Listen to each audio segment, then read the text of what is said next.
Hey Raider Nation, what's up? Jesse Merrick here. Just got done with practice here at Raiders HQ. A couple things to get to today. The Raiders officially elevated Justin Shorter from their practice squad to the active roster. This to fill the void left by Amari Cooper, who retired. And they also added Philip Dorsett, the veteran receiver, to their practice squad. He spent all of training camp with the team. He's obviously got John Spytek's blessing, and then also Tom Brady as well, having played with him. So he's a guy that comes in comfortable with this team, with this staff, with everyone involved. I like the move. I'm real curious to see what it looks like for him going forward. Maybe he becomes the guy that they add to the active roster in the coming weeks. So just kind of stay tuned on that front. But in Shorter, in adding him to the active roster, they add another guy with size to their receiver room. Outside of Dante Thornton, they don't have anybody with real true size there. Shorter comes in at 6'4", 227, played real physical throughout camp, even pissed some people off in the running game, blocking wise and stuff like that. I think at one point started a bit of a scuffle one of the days. So he's a guy that comes in and plays with a little bit of nastiness to his game, and again, brings that size to the table that they are lacking. I did see somebody mention, well, what about Besh?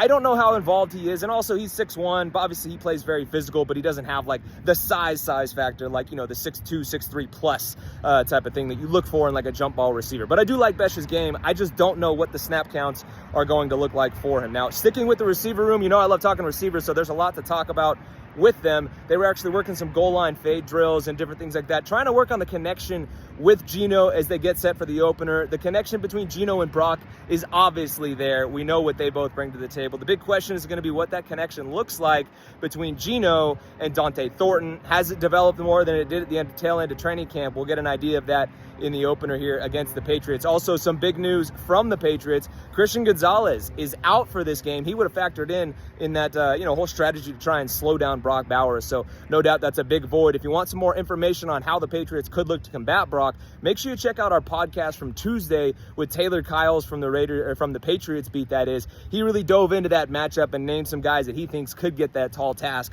of slowing down Brock Bowers. And also, if you're looking for another preview, another one of those, make sure you check out our podcast from Thursday when we talk to JT the Brick, really looking at like the season outlook for the Raiders and what to expect for them going forward. For now, though, that's all. So take it easy, guys. We'll see you out in New England in a couple days.